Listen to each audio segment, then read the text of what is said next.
Good morning students. मैं संजय कुमार, सहायक आचार्य रसायन शास्त्र SNKP राजकीय महाविद्यालय नीमका थाना, आपका ऑनलाइन क्लासेज में स्वागत है। आज हम BSc पार्ट फर्स्ट में केमिस्ट्री में जो पेपर थर्ड चलता है फिजिकल केमिस्ट्री, उसकी यूनिट फर्स्ट लिक्विड स्टेट, उसके टॉपिक लिक्विड क्रिस्टल के बारे में चर्चा करेंगे और विशेषकर द्रव क्रिस्टलों के लिए जो सिद्धांत है, उनकी संरचना के लिए जो सिद्धांत है, उसकी हम चर्चा करेंगे। इससे पूर्व की क्लास में हमने द्रव क्रिस्टल के बारे में पढ़ा था। मैं दोबारा से दोहराना चाहूँगा कि ऐसे कई कार्बनिक यौगिक हैं, दीर्घ श्रृंखला वाले एस्टर है, ईथर्स हैं, जिनको जब गर्म किया जाता है तो ठोस अवस्था सीधे द्रव अवस्था में न बदलकर ठोस और द्रव के मध्य एक बीच की स्टेट आती है, जिसे मीजोमॉर्फिक स्टेट या द्रव क्रिस्टल अवस्था कहते हैं। और उस अवस्था में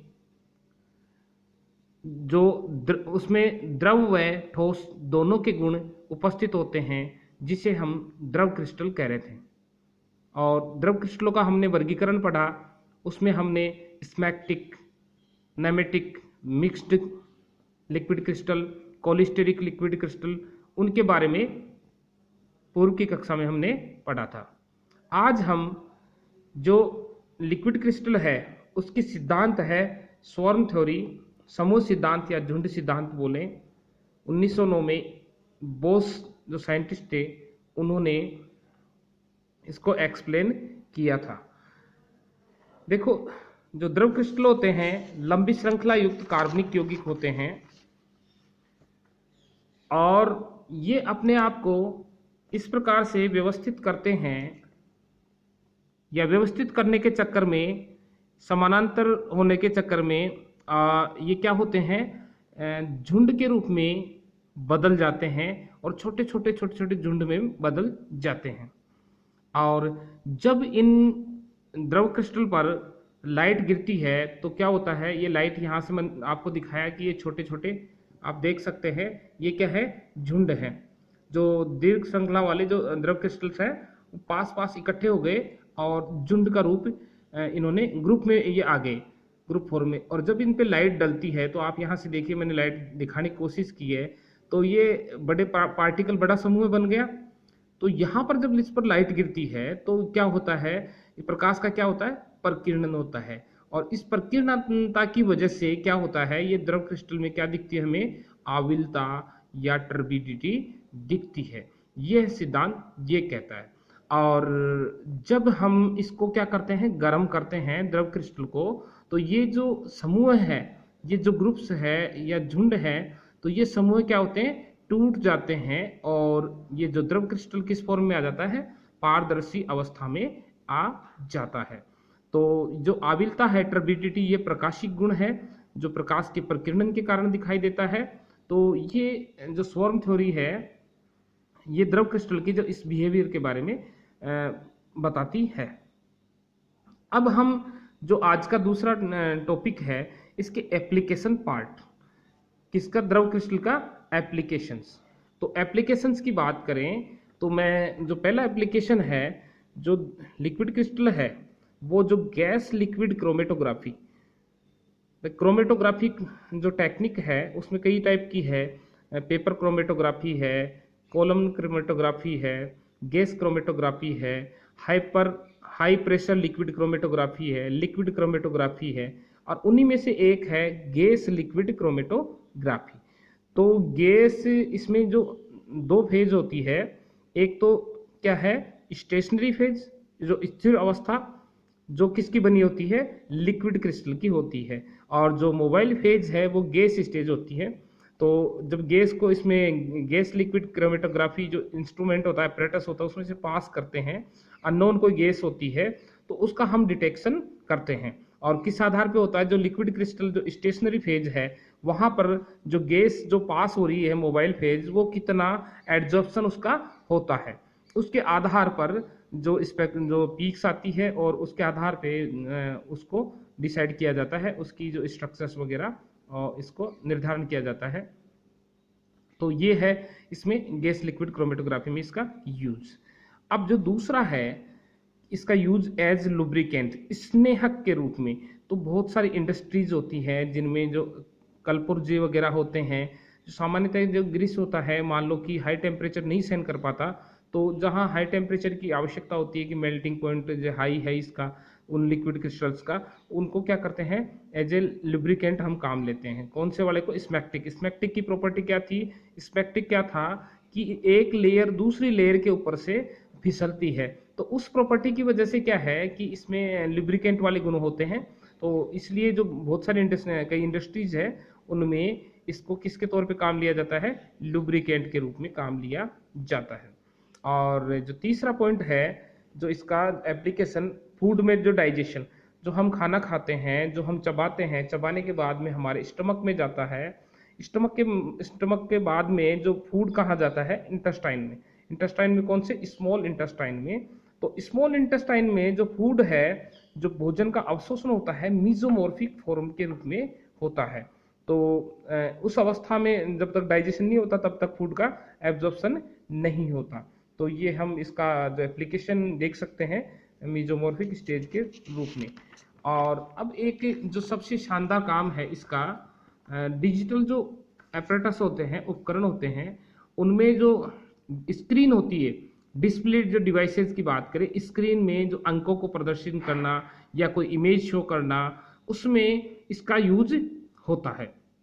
जैसे डिस्प्ले डिवाइसेस कौन कौन सी है? जैसे कंप्यूटर मॉनिटर हो गया, लैपटॉप स्क्रीन हो गई, टीवी स्क्रीन हो गई, क्लॉक हो गया, वाइजर्स हो गए, नेविगेशन सिस्टम हो गया। और आजकल हम देख रहे हैं हमारा जो मोबाइल, जिससे मैं वीडियो बना रहा हूँ, तो मोबाइल की जो स्क्रीन होती है, कभी आपने देखा होगा, इसमें ब्लैक फिल्म होती है। जब इसको टूटता है तो वो ब्लैक फिल्म क्या होती है? लिक्विड क्रिस्टल होता है। तो और इसमें क्या होता है कि जैसे मॉनिटर की बात करें, जैसे एक पिक्सल है, पिक्सल में क्या है? एक लिक्विड क्रिस्टल की असेंबली जुड़ी होती है, और उस पे जो इलेक्ट्रोमैग्नेटिक इफेक्ट या इलेक्ट्रिक इफेक्ट, उसके आधार पे उसमें जो नंबर शो होना या पिक्चर शो होना, तो वो इसमें होता है। और इसके अलावा जैसे बात आपने एलसीडी पढ़ा होगा, तो एलसीडी क्या था पहले? एलईडी। आजकल एलईडी टीवी आने, जो एलसीडी है ना, तो लिक्विड क्रिस्टल डिस्प्ले है, तो वो इसमें यूज हो रहा है। तो और इसका जैसे हम बात करें कि जो इसका सिस्टम है, किस प्रकार से जो अंक प्रदर्शित होते हैं, वो मैं आगे जस्ट अभी नेक्स्ट बात करता हूँ 7 सेगमेंट सेल की। तो इससे पहले हम बात करें कि जैसे लिक्विड क्रिस्टल का और यूज क्या है थर्मामीटर्स में, क्योंकि इसमें क्या होता है कि जैसे हीट सेंसर के तौर पे भी लिक्विड क्रिस्टल काम लिया जाता है। क्योंकि जैसे लिक्विड क्रिस्टल पर जब लाइट गिरती है तो रिफ्लेक्ट होती है, और रिफ्लेक्शन के बाद में जो लाइट से कलर शो होता है। तो अगर जैसे हीट टेम्परेचर बढ़ता है तो टेम्परेचर बढ़ता है तो उसका कलर भी चेंज होता है। तो इस प्रॉपर्टी के कारण क्या है कि जो लिक्विड क्रिस्टल्स है उनको किस रूप में काम लेते हैं हम? हीट सेंसर के तौर पे जो थर्मामीटर्स होते हैं उसमें काम लिया जाता है। वैसे जनरली थर्मामीटर में क्या काम लिया जाता है? मरकरी को काम लिया जाता है। और अब बात करते हैं जो 2 पॉइंट है जो एग्जाम में बहुत क्वेश्चन आते हैं इस पर, 7 सेगमेंट सेल क्या है, और एक आता थर्मोग्राफी टेक्निक क्या है और उसका यूज क्या है। तो 7 सेगमेंट सेल में क्या है कि ज़्यादातर जो नंबर जो डिस्प्ले यूनिट्स होती हैं, जिनमें नंबर है, डिजिटल मीटर्स है, तो उनमें क्या होता है कि जो नेमेटिक लिक्विड क्रिस्टल है उसका यूज होता है। इसको क्या करते हैं कि जो 2 इलेक्ट्रोड है उनके मध्य में इसको रख दिया जाता है, और फिर इस पर क्या लगाते हैं अपन? इलेक्ट्रिक फील्ड लगाते हैं, विद्युत क्षेत्र लगाया जाता है। तो उससे क्या होता है, इसके अणु क्या होते हैं, जो झुंड संरचना थी, जो ग्रुप संरचना थी, उससे निकल जाते हैं और पारदर्शी हो जाते हैं। और इसी प्रॉपर्टी के कारण क्या है कि जो नंबर शो होते हैं, जो स्क्रीन है, जो आप कैलकुलेटर मान लो या आप चाहे डिस्प्ले यूनिट मान लो कोई, तो वहाँ पर नंबर शो होते हैं। तो इस कारण इसका यूज होता है। आगे मैं इसको देखो आपको डायग्रामेटिकली समझाने की कोशिश करता हूँ। इसमें क्या है कि जैसे ये आप यहाँ देखिए, ये एक कैलकुलेटर है, कैलकुलेटर के नंबर ये है और आगे ये डिस्प्ले है। मान लो मुझे 8 अंक को दबाना है तो 8 यहाँ प्रदर्शित हो जाएगा। इसमें क्या होता है कि जब इसको प्रेस करते हैं 8, तो यहाँ से जब हम प्रेस किया तो यहाँ पर जो क्या हो गया, जो नंबर्स किस में बदल गए, इलेक्ट्रिक सिग्नल में बदल गए। अब इलेक्ट्रिक सिग्नल में इस जो 8 से संबंधित जो सेल है वो क्या है, इसके अलावा जो सारी सेल है, जैसे ये 7 सेगमेंट सेल है, आप देखिए यहाँ पे ABCDEFG, तो यहाँ पर क्या है कि ये जो नेमेटिक क्रिस्टल से बनी है 7 सेगमेंट सेल, इसमें ये तो अब क्या है कि जो ये विद्युत संकेत आए, तो यहाँ से हमने सिग्नल दिया, 8 दबाया, तो इसमें क्या होगा, जो 8 से संबंधित जो सेल है वो क्या हो जाती है, यहाँ पर चमकने लग जाती है। इसके अलावा सारी क्या हो जाती है, पारदर्शी हो जाती है। फिर मान लो 5 दबाया, तो 5 में क्या होगा, 5 दबाते 5 से संबंधित जो सेल है वो चमकने लग जाएगी। इसके अलावा सारी जो सेल है वो क्या हो जाती है, पारदर्शी हो जाती है इलेक्ट्रिक फील्ड के कारण। तो इस प्रकार से क्या होगा कि जो हमने दबाया जो सेल क्या होगी, चमकने लग जाएगी। उसकी वजह से क्या होगा, जो डिस्प्ले है, डिस्प्ले पर क्या दिखाई देगा, हमें अंक प्रदर्शित होने लग जाएगा। तो ये 1.5 नंबर का क्वेश्चन आता है एग्जाम में कि भाई 7 सेगमेंट सेल की कार्यप्रणाली क्या है, उसके बारे में लिखिए। तो ये हमने 7 सेगमेंट सेल की बात की।